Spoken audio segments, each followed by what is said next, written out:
só. Voltou para dizer que nós venhamos nos agarrarmos com a sã doutrina de Cristo, com a doutrina do nosso Senhor e Salvador Jesus, que não lançando um novo fundamento, porque não existe outro fundamento a não ser Jesus. Ele é que é a pedra fundamental. O apóstolo Paulo, irmãos, ele fala em certo versículo que se descesse até mesmo um anjo do céu e trouxesse um novo evangelho, é maldito. Que a igreja, que os santos não aceitassem esse evangelho. Mas nós estamos vivendo na época que está cheio de evangelho novo, irmão. O evangelho da prosperidade, o evangelho disso e de aquilo, mas se esquecendo do evangelho da santidade, o evangelho da doutrina santa, dos rudimentos, da palavra fundamental. E o autor desconhecido, ele disse que nós não devemos deixar de maneira nenhuma a doutrina de Cristo, mas que nós devemos todo dia prosseguir com ela até a perfeição. Olha o que o autor está dizendo. Ele declara para a igreja que nós somos imperfeitos, mas que temos que prosseguir para a perfeição. E a perfeição é Cristo. Mas não são um novo fundamento.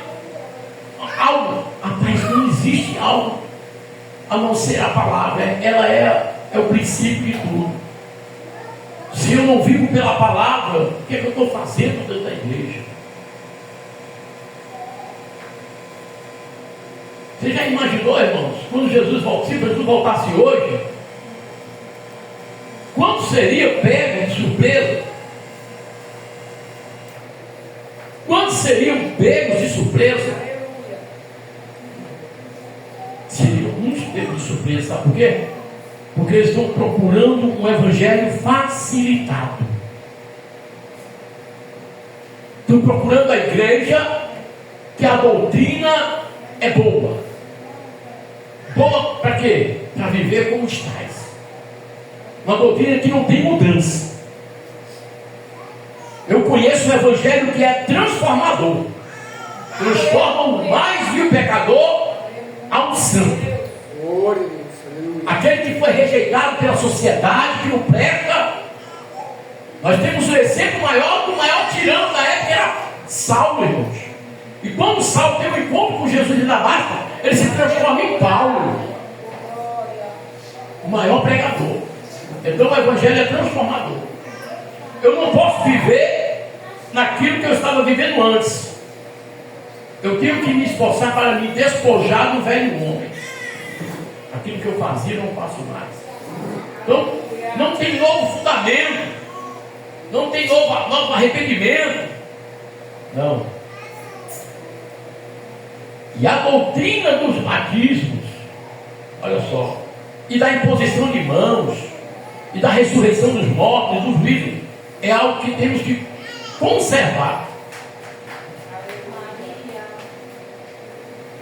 Às vezes as pessoas vão para a igreja e dizem, não, esse negócio de bater palma não pode, esquecer dos salmos.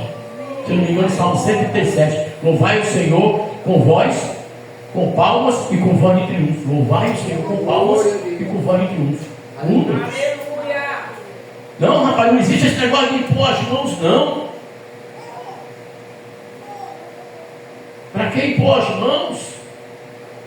Tem gente que tem até que ter, né? Na igreja, pastor, orar, não, tem alguma coisa dele. Se juntar a mão, cai por terra. Tem demônio.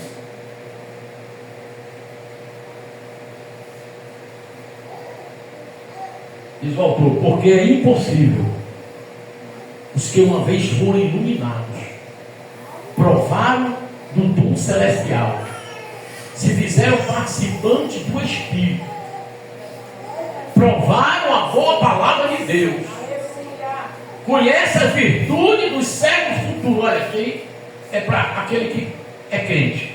A palavra está direcionada para nós, para você. Nós, irmãos, sabemos, aleluia, Tudo isso que o autor está dizendo, ó, fomos iluminados, fomos. Provamos do dom celestial, provamos porque tem crente que tem dom celestial. Fizeram participando do Espírito, fizemos participando do Espírito. Provaram da boa palavra, provamos dessa palavra sim. Então está para nós, a palavra está direcionada para a igreja. Ainda vai dizer mais. Provaram da boa palavra e as virtudes do século futuro, ou seja, conhecemos o final de tudo e todas as coisas pela palavra.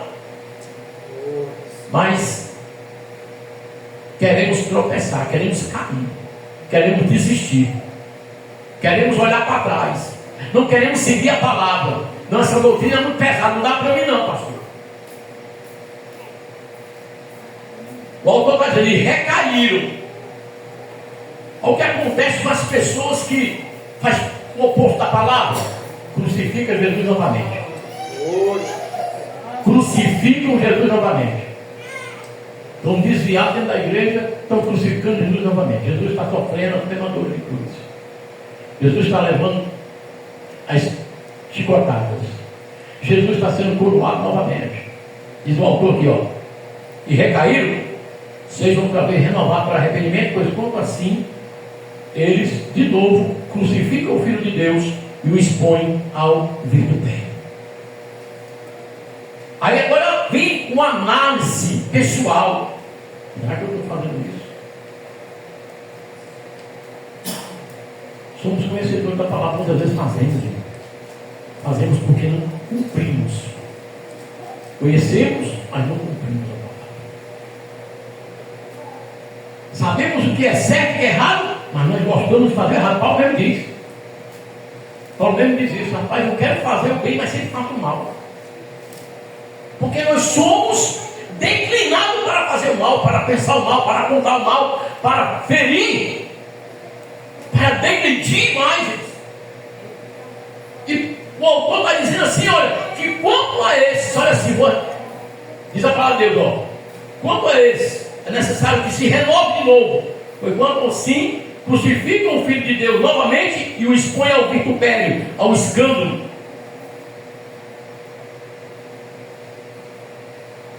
Aí vem uma palavra, porque a terra, quem der a chuva, que muitas vezes cai sobre ela, produz erva proveitosa para aqueles por quem é lavrada, recebe a bênção de Deus. Aleluia. Ou seja, a palavra, ela precisa produzir em nós bênção. Ela precisa ser eficaz nas nossas vidas. Eu não estou lendo um livro escrito por mero autor, não.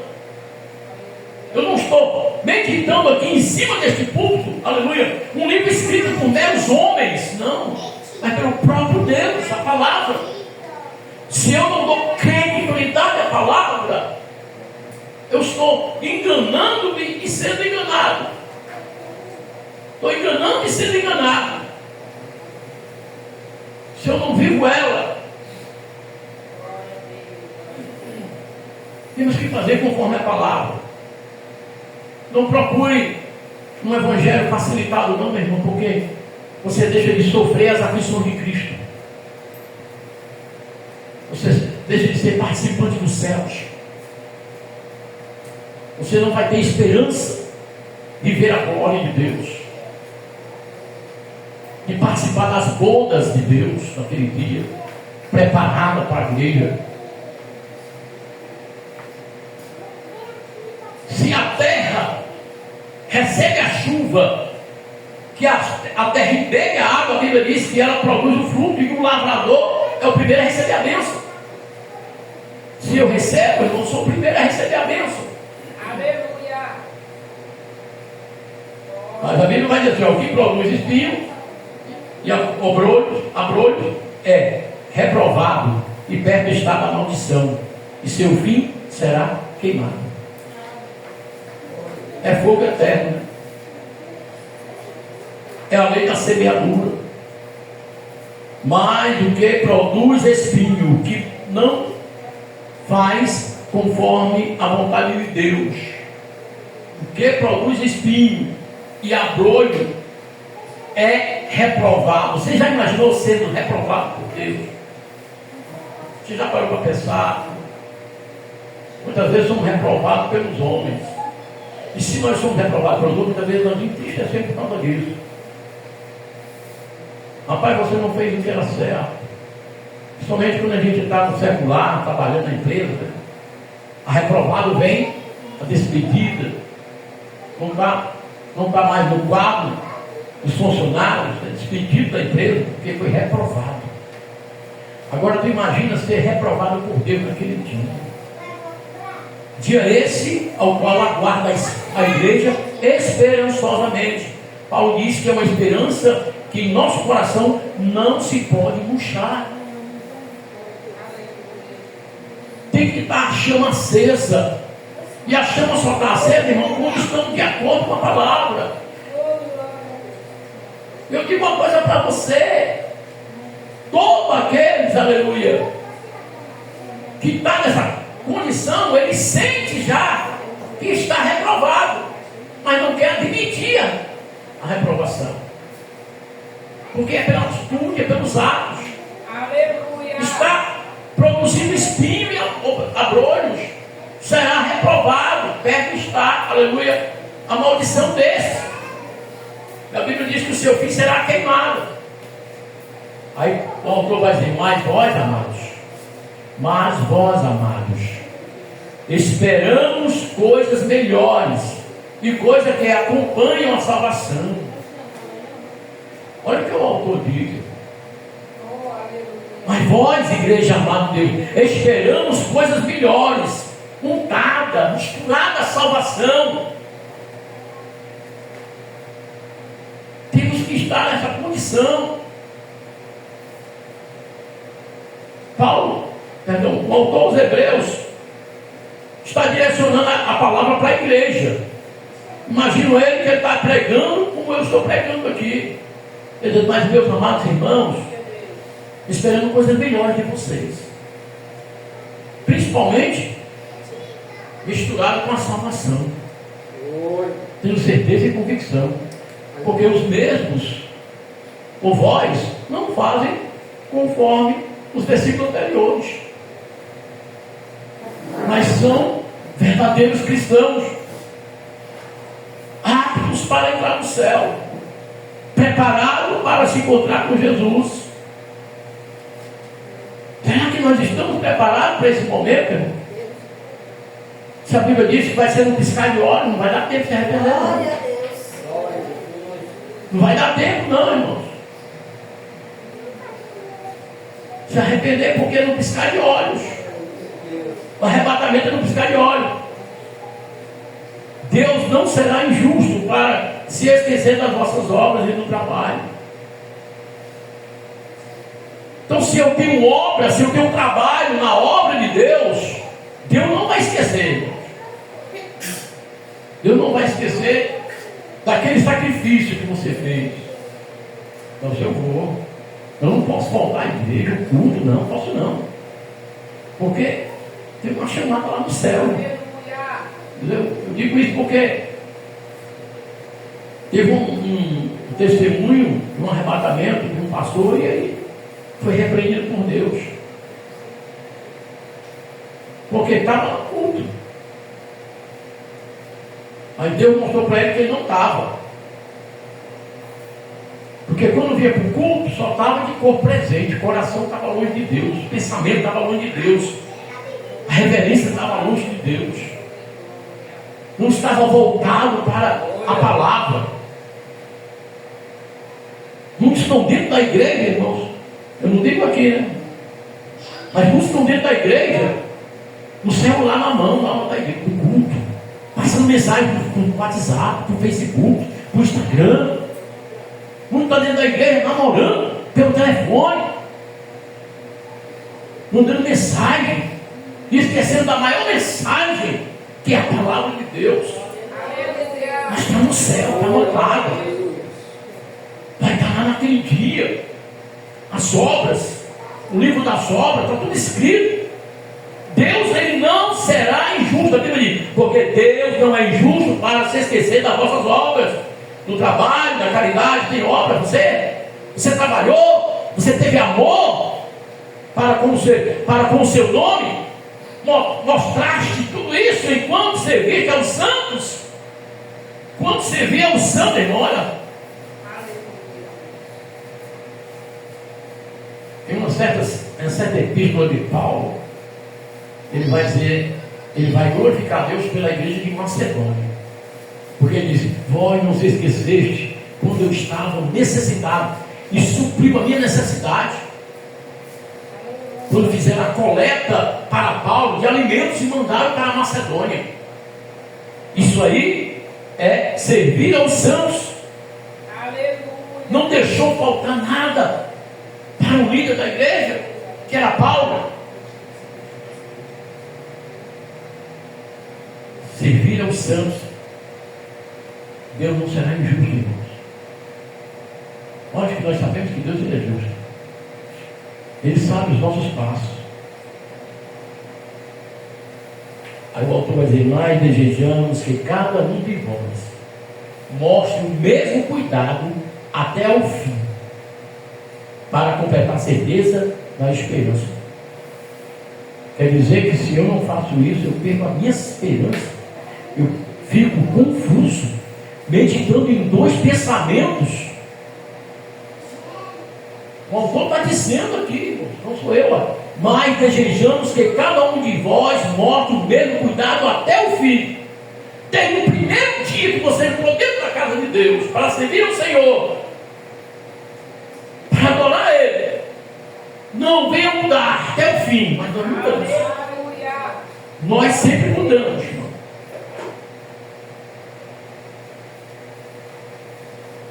O problema da igreja nos últimos dias, o que a igreja muitas vezes, eles não querem obedecer o líder, o pastor da igreja. Porque às vezes, irmãos, o próprio rebanho, eles começam a comer capim em outros pastos. E é isso que envenena a ovelha. Porque se aprende uma doutrina, se é que aprende. Aqui, quando vai para outro canto, eles aprendem outra doutrina, come outro capim. E esse capim é até mais, parece que é mais gostoso, porque não dá muita dor não, na barriguinha dela. Aí quando de repente, irmãos, está lá. Não vou mais para ali não, porque ali é pesado demais. Não vou mais para ali não, porque lá é melhor, porque o pastor não bate muito. A doutrina é mais leve, não tem nada disso. O pastor disse que vem como está e continua como estás. Não tem transformação, não tem reverência.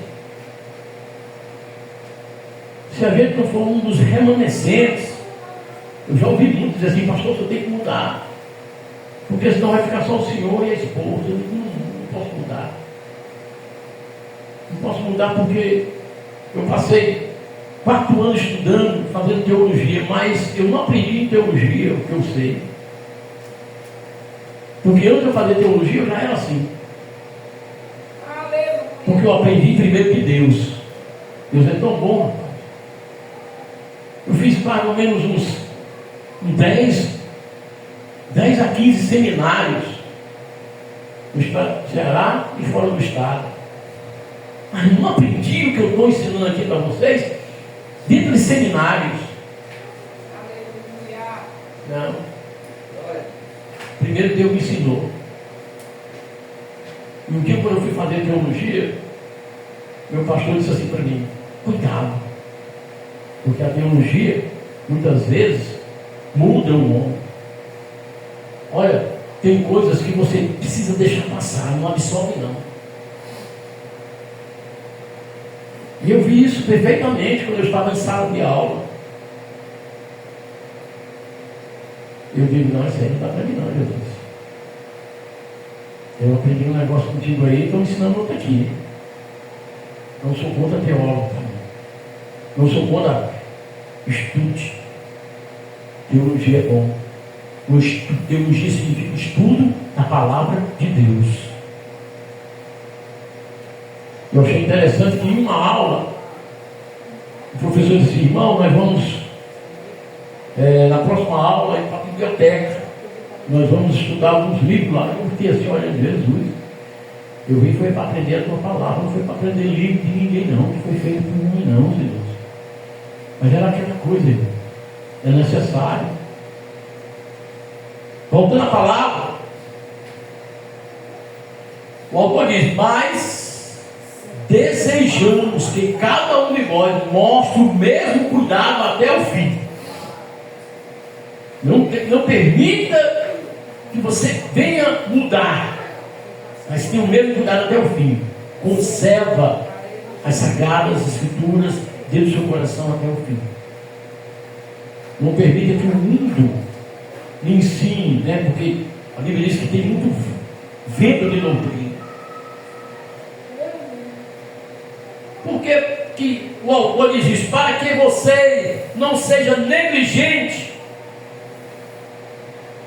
Olha o cuidado desse homem de Deus que escreveu o livro aos Hebreus. Para que vós não façais negligentes, mas sejais imitadores dos que pela fé e paciência herdam as promessas. Que nós não sejamos negligentes, irmãos.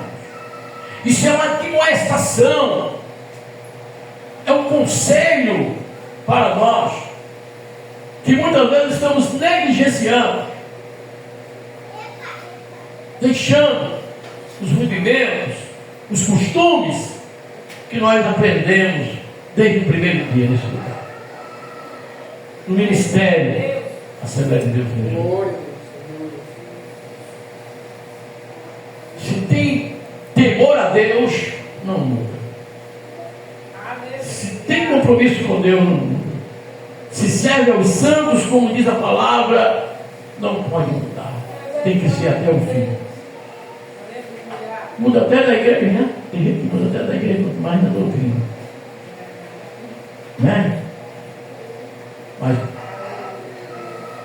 existe isso aqui. Para que não façais negligentes, mas sejais imitadores dos que pela fé e paciência herdam as promessas. Aí, quando eu digo fé e paciência, eu me lembro logo de Jó, né? Aleluia. Pensa num homem que teve fé. Pensa que ele esperou em Deus. E Deus não decepcionou. Mas Deus confirmou, para irmãos, aquela prova de Jó, que foi fiel até o fim, que não negligenciou. Eu acredito que quando Jó estava naquela situação, chagado, e aí, entre aspas, chegam os amigos, para consolá-lo, entre aspas, porque não foi consolo nenhum, foi só apontamento. Eu acredito que o anjo do Senhor estava bem pertinho de Jó, dizendo para ele: aguenta mais só um pouquinho. Não desista, Jó. A mulher, a própria esposa,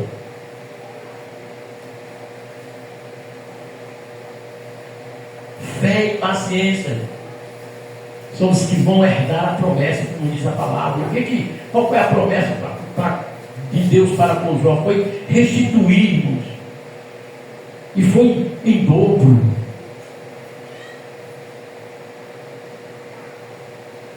Eu duvido que tenha um homem na face da terra que possa suportar um velório como o de Jó. Todos os filhos, sem contar com os criados, empregados. Mas a Bíblia diz que ele simplesmente rasgou as vestes e adorou a Deus, porque ele foi até o fim. Ele não foi negligente. Ele demonstrou que é imitador dos que tinham fé e paciência, e esses tais herdarão a promessa. O autor vai dizer aqui no versículo 13: porque quando Deus fez a promessa a Abraão, como não tinha outro maior por quem jurasse, jurou por si mesmo. E quando nós vemos o chamado, a promessa, o chamado de Deus para Abraão, eu fico assim maravilhado, porque Abraão ouve uma voz do céu, segue, faz conforme a vontade de Deus, né? E quem faz conforme a vontade de Deus, irmão, herda a promessa, é abençoado. Deus honra, porque Deus é justo, é fiel, é verdadeiro. Glórias a Deus. Mas só para os que vão até o fim, só para os que servem santos, só para os que não são negligentes, só os que provam a palavra e a palavra não muda. Vive pela palavra, nós vivemos pela palavra. Não tem como dizer que o cristão não é guiado pela palavra. É sim, se ele observa a palavra, se ele vive a palavra, se ele come da palavra, se ele medita na palavra, né? Tem crente que só medita na palavra quando lê a leitura oficial do culto. Não pega a Bíblia em casa. Quer ser abençoado, quer receber livramento. Vamos parar para pensar aqui agora? Olha, você já imaginou você ler a Bíblia todo dia? Um capítulo da Bíblia todo dia? Se você ler de manhã, de tarde, de noite, aí o negócio não é melhor. Eu estou botando só uma vez por dia. Imagina só que a primeira coisa que você está no primeiras horas do dia, você pega a sua Bíblia e vai ler. O diabo ele vai gostar. Se ele estava perto, ele vai ter que se afastar um pouquinho, porque você vai ler a palavra de Deus. O diabo vai ver a sua atitude. Em primeiro lugar, adorar a Deus, falar com Deus e ouvir Deus na palavra. Aí você faz isso 2, 3 vezes, rapaz, não tem como Deus não me abençoar. Não tem como o diabo sair da sua área financeira, espiritual, matrimonial, secular, não tem como. Porque a Bíblia diz, porque Deus é justo, Ele não é injusto. Aleluia. Aleluia. Promessa que Deus deu para Abraão é que Deus abençoaria Abraão e multiplicaria a sua descendência. A Bíblia diz que Deus vai, está vendo aí, ó, as estrelas do céu, conta, dá para contar, meu filho, dá? Ou os grãos de areia da terra, dá para você contar? Mas assim vai ser a tua descendência. Eis-nos aqui, irmãos. Então precisamos ter paciência para esperar as promessas, mas a maior promessa que Deus nos deu foi a vida eterna, foi morar com Ele eternamente. Mas nós jogamos isso no cerco do lixo às vezes, porque somos livres, gente, porque nós não perseveramos até o fim, sabendo que Deus é justo, sabendo que o livro das obras está lá, as minhas atitudes, né? Aquilo que eu fiz que não agradou a Deus, eu não faço. Não posso fazer. Eu sei que vai ser desagradável a Deus. Então, por que eu vou fazer? A quem tem temor de não, rapaz, eu não faço. Primeiro que eu não gosto disso. Então, meus amados irmãos, estamos dentro dessa palavra em que um autor desconhecido aos Hebreus narrou. Nós meditamos, degustamos essa palavra, que você possa ser fiel até o fim. Conserva, não mude, porque os que mudaram aqui, dos que eu já doutrinei, já demonstrei, já ensinei no ministério em si, desde os primeiros dias da igreja em 2001, onde nós começamos o ministério, dos que foram ensinados, admoestados, redarguidos com a vida por mim, não perseveraram até o fim. Homens que se deixaram levar pelas coisas desse mundo. Homens que estão afastados, desviados, homens que estão pastoreando, mas que mudou tudo aquilo que eu procurei ensinar. Porque se pregar a santidade hoje, não fica ninguém. Se pregar, irmãos, a santidade, não fica ninguém na igreja. Porque, vou dizer, essa palavra é muito dura, é muito pesada. Nós estamos no século 21. Jesus não mudou, irmãos. A palavra não muda. É imutável. Nós é que mudamos a palavra, achando que podemos seguir o curso desse mundo. E a Bíblia diz que não devemos seguir o curso do mundo. Então, queridos, que nós possamos meditar, guardar a palavra, ler novamente, né? Porque Hebreus 6, versículo 4 diz: porque é impossível que uma vez for iluminado, provado o dom celestial, conhece o século vindouro, for participando do corpo do sangue de Cristo, recaiu, sejam outra vez renovados para o arrependimento, pois os tais crucificam o Filho de Deus novamente e o expõem ao vitupério. É interessante que o autor vai dizer: é impossível. Para ele, para Deus não. Para Deus é possível erguer. Mas o que está nessa condição é muito mais fácil, irmão, a gente trazer do mundo para transformar em crente do que o crente que já está conhecedor da palavra e caiu. É mais fácil trazer um que não conhece, porque já está com a mente cauterizada pelo diabo. Amém? Palmas para Jesus. Vamos agradecer a Deus, irmão. Vamos ficar de pé, em nome de Jesus. Louvar o seu coração. Tem alguém para se reconciliar aí, irmão? Quem queria cair? Seja outra vez renovado para arrependimento aqui. Tem alguém? Pastor, eu estou assim nessa condição. A palavra falou. É bom meditar na palavra, porque a gente pode dormir, né, e não acordar. Mas se tiver reconciliado, se não acordar, acorda no céu, né? É bom acordar no céu do que acordar no inferno. É um negócio estreito, né? É mais novo? Eu estava conversando com o evangelista Roberto, ele veio comigo, deixei ele na linha. Aí eu disse: Roberto, como é que tu quer morrer? Fiz essa pergunta para ele. Eu disse: eu quero morrer dormindo. Meu pai parece que foi pai e foi a mãe dele que morreu dormindo. Aí eu disse: pois eu não quero morrer dormindo, não. Eu quero morrer pregando no altar. Aleluia! Morrer pregando. Né? Jesus pega aqui, hoje é teu dia, meu filho. Aí ele dá só um aperto aqui no coração, com a mão dele. O bicho deixa de pulsar e o papai vai para a glória demais. Não, morrer em cima do altar. Mas já vi muito vídeo assim, pastores passando para a glória, né? Pronto, se Deus for me levar, já sabe, né? Eu não vou ficar triste, não, viu? É motivo de alegria. Vamos orar, graças a Deus. Em nome de Jesus, Senhor Deus e Pai de toda a glória e eternidade.